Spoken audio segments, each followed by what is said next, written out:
sound.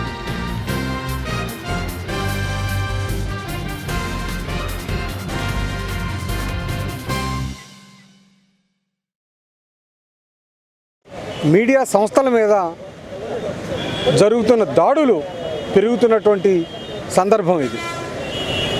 తమకు నచ్చని వార్తలను రాసినందుకో, తమ దుర్మార్గాలని, సమాజంలో జరుగుతున్న అన్యాయాలని బయటపెట్టిన ప్రతి సందర్భంలోనూ వాళ్ళ గురి ఆ వార్తలు రాసినటువంటి పాత్రికేయుల మీద ఉండటం నిజంగా శోచనీయమైనటువంటి విషయం.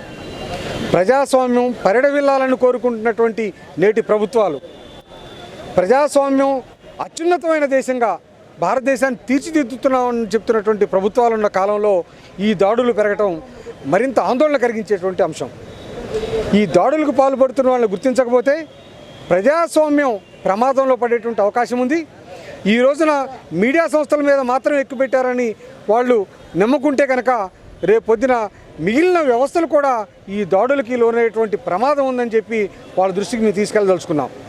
ఈ దాడులకు పాల్పడినటువంటి వ్యక్తులు ఎవరైతే ఉన్నారో అర్ధరాత్రి ఇంట్లో పడుకుంటున్న వ్యక్తుల మీద దోపిడీ దొంగల మాదిరి మీద పడి అత్యంత కిరాతకంగా కొట్టినటువంటి వాళ్ళని గుర్తించాలి. మరోసారి ఇలాంటి దాడి జరగటానికి కలలో కూడా ఆలోచించేయటానికి కూడా భయపడేలాగా వాళ్ళని కఠినంగా శిక్షించాలని మేము ప్రభుత్వాలకు విజ్ఞప్తి చేస్తున్నాం. ఐ న్యూస్ రిపోర్టర్ రామారెడ్డిపై జరిగిన దాడి కేవలం జర్నలిస్టులపై జరిగిన దాడిగా మనం పరిగణించకూడదు. ఇది ఒక రకంగా ప్రజాస్వామ్యం పైన జరిగిన దాడి. గతంలో చూసుకుంటే ఒక జర్నలిస్టుల మీద మొత్తం వ్యవస్థ ఆధారపడిన పరిస్థితి ఉండేది. జర్నలిస్టులను రక్షించుకుంటే సమాజం అంతా కూడా ఒక భద్రంగా ఉంటుందన్న భావం ఉంది. అయితే ఇటీవల చూసుకుంటే అన్ని ప్రాంతాల్లో కూడా మాఫియా చెలరేగిపోతుంది.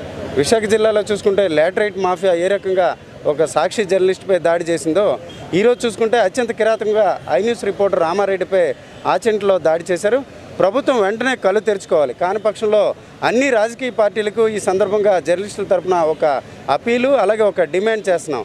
రేపు రాజకీయాలను కూడా ఈ మాఫియా శాసించే అవకాశం ఉంది. వెంటనే ఈ జర్నలిస్టుల దాడులను అరికట్టాలి. అలాగే ఇప్పుడు తాజాగా జరిగిన దాడుల్లో నిందితుల్ని ఇమీడియట్గా అరెస్ట్ చేయడమే కాకుండా వారిపై రౌడీ షీట్లు తెరవాలి. కాని పక్షంలో ఈ సమాజంకే ఒక మనుగడకు, ముప్పుకు ఒక గుణపాఠంగా కూడా ఈ సంఘటనను మేము చెప్పుకుంటున్నాం. ఇటు తెలంగాణలోని అలాగే ఆంధ్రప్రదేశ్లో ఉన్న టీఆర్ఎస్ అలాగే టీడీపీ ప్రభుత్వాలని ఒక రిక్వెస్ట్ చేస్తున్నాం. ఇమీడియట్గా జర్నలిస్టుల రక్షణ బిల్లును అన్ని అసెంబ్లీలో కూడా ప్రవేశపెట్టాలి. కాని పక్షంలో మున్ముందు రాజకీయాలకే, మనుగడకే ప్రమాదకరంగా ఉండే అవకాశం ఉంది.